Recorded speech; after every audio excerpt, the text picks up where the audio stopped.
let's take a look at passive stretching.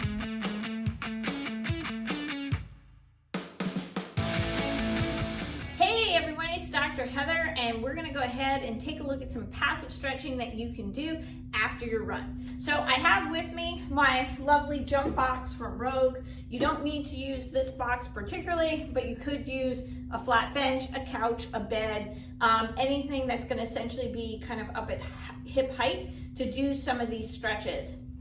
So now we've just gotten back from our run. We want to now, as our body cools down, go through some passive stretches. So the first thing we want to start with is actually our calves. Okay, so we're going to do a nice easy calf stretch. So I'm going to come into my box. I'm going to dig my heel into the floor. Right off the bat, if your calves are really tight, a lot of times just doing this position alone, you're going to feel a nice big stretch. So now what we're going to do is we're going to go ahead and not stick our butt out behind, but we're going to actually bring our hips forward a little bit, creating more tension on that lower limb. And we're going to now go ahead and really feel that stretch, which honestly I really do, in that lower leg. So you're going to feel a nice calf stretch there. All right, from there, we're going to look at stretching out our hamstring. Now, if your flexibility isn't that great, I would always recommend starting a little lower than higher, because again, we don't need you to feel like you're overstretching the body as it's cooling down. So again, I'm going to use my box here. So I'm going to bring my leg right up on top of the box. And notice too, what I'm doing is when I stretch my hamstring, I have my opposite leg facing forward. My torso is facing forward. I'm not rotated towards you, towards the camera. I'm actually looking this way. This is where you're going to get the best benefit. Now again, if you're really tight, just maybe holding this position is going to be enough. You will find that your body's going to be balancing a little bit more when we're stretching, so just take it easy. So from here, what we're going to do is we're going to focus now on actually pulling the toes towards you.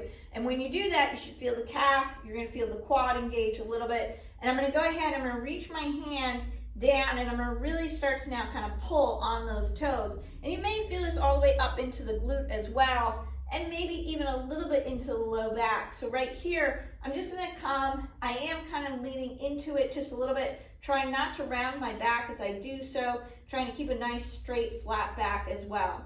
Now, after you've hit the hamstring, what we could do is we can open it up to a little bit more of a stretch coming into here, into our adductors. Notice I've gone ahead, I've turned my feet, everything now is facing, I'm squared up in this direction.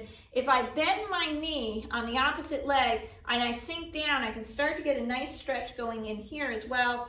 And the more I try to go ahead and turn that foot, I can allow for myself to really start feeling that adductors being stretched as well. Okay, so again, right off the bat, you're going to start with your hamstring after you've done your calves, lining everything up, and then you can turn that foot, hit it here, and then sink down into it. Now, the next one is really starting to stretch out your piriformis, and you could do a nice standing pigeon stretch. And again, if your flexibility isn't that great, recommend starting with something just a little bit lower. So I'm going to go ahead, I'm going to come, take my leg, place it right on top. I'm allowing that knee to rest comfortably. I have my opposite foot facing forward. I'm not far away from my box. I'm actually kind of close to it. And from here, I'm just now going to hold this position, because again, if your piriformis is really tight, this might be enough of a stretch just alone. And if you feel like you can handle it a little bit further, you're going to go ahead, walk those hands out in front, again, trying to keep that chest out, allowing for that piriformis to get stretched even further. So again, that's a really nice way to start to stretch out your piriformis. Now, in order to get more into your psoas, into your quads a little bit, another one that you could do, is simply where we bring that knee back behind and we're holding. If that's feeling pretty significant there and you're getting a good stretch, in that front part of the quad, the other thing you could do is go ahead and allow for that foot to now come up here, come up a little, let's see if I can do it right. Now you can allow for that foot to come up here, and what we're doing is we're trying to not just bring the knee down to the ground, but we're trying to go ahead and push our leg back towards the bench, again allowing for that really great quad stretch in this position. Now, those are some of the stretches you can do passively that are more standing. There are some that you can do when you go down onto the ground. So that's what we're going to do now.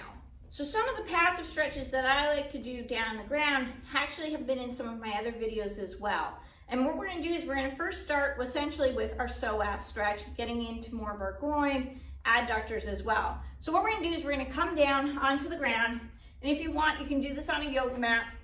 We're going to take a knee first. So from here, I'm going to go ahead, I'm going to take a knee. Notice that I keep my knee at 90 in the front. I'm also not sticking my hips out behind. I'm actually pushing my hips slightly forward as if I was arching my low back. From here, I'm going to allow for that quad to really start to feel stretched out, just like I did with the box. Now what I'm going to do is I'm going to go ahead, I'm going to bring my arms up nice and tall, as if I was doing a nice little sun salutation yoga pose here.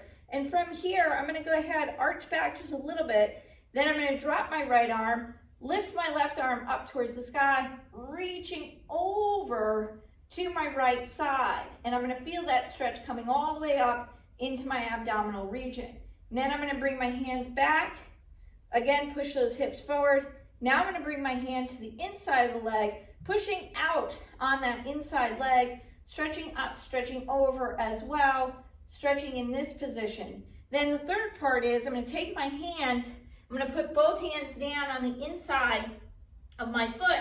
Notice that I got ahead and extended that back leg, sticking that chest out. I'm holding here in a lizard position. And now what I'm going to go ahead and do is I'm going to drop down onto my forearms as well, holding here, allowing for further stretch to happen. And then I'm going to come just out of the position, back into a plank, and then back down onto my knees.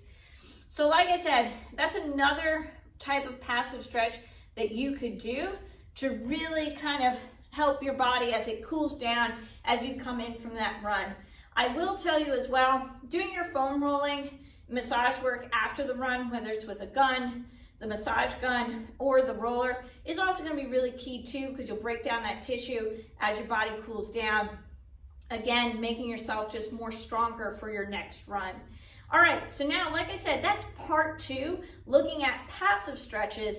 Next, what we're going to go into is more resistive stretches, and that we're going to use the TRX. So if you do have a TRX, you're going to want to get it out. If you haven't purchased one and you're looking to, click the link down below.